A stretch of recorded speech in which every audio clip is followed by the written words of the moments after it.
رسالة المعلم. قم للمعلم وفه التبجيل، كاد المعلم أن يكون رسولا. أعلمت أشرف أو أجل من الذي يبني وينشئ أنفسا وعقولا. سبحانك اللهم خير معلم، علمت بالقلم القرون الأولى. أخرجت هذا العقل من ظلماته، وهديته النور المبين سبيلا. أرسلت بالتوراة موسى مرشدا، وابن البتول فعلم الإنجيل. وفجرت ينبوع البيان محمدا، فسق الحديث وناول التنزيل. قم للمعلم وفه التبجيل، كاد المعلم أن يكون رسولا. أعلمت أشرف أو أجل من الذي يبني وينشئ أنفسا وعقولا. سبحانك اللهم خير معلم، علمت بالقلم القرون الأولى. أخرجت هذا العقل من ظلماته، وديته النور المبين سبيلا. أرسلت بالتوراة موسى مرشدا، وابن البتول فعلم الإنجيل.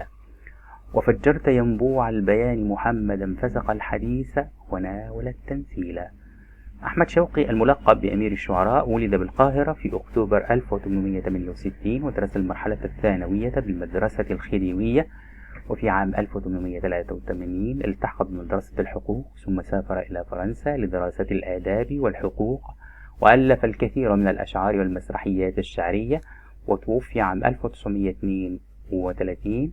ألقيت هذه القصيدة في حفل أقامه نادي مدرسة المعلمين العليا، وهي من ديوان الشوقيات. ضع علامة صح أمام العبارة الصحيحة وخطأ أمام الخطأ. استحق المعلم أن يكون أشرف إنسان لأنه يصنع الأجيال. صح. إيقاع الموسيقى للقصيدة جاء من نهاية الأبيات بحرف الميم. لا، حرف الألف.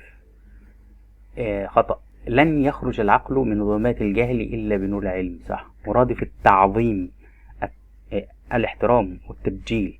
مضاد يهدم يبني. مفرد ينابيع ينبوع. جمع لقرن قرون.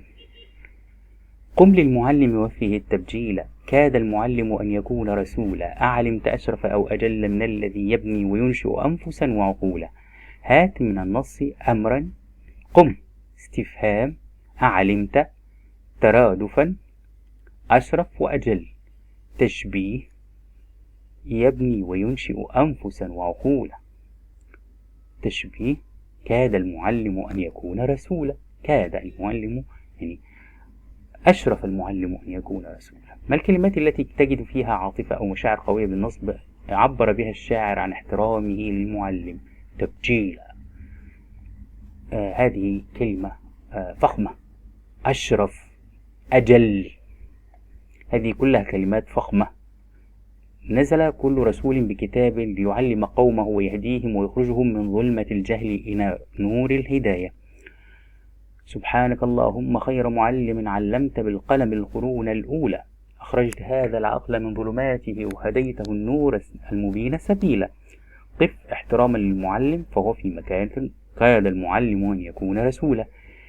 ليس هناك أشرف ممن يبني عقول الناس. أعلمت أشرف أو أجل من الذي يبني وينشئ أنفسا وعقولا. المعلم له دور عظيم مثل دور الرسل. كاد المعلم أن يكون رسولا.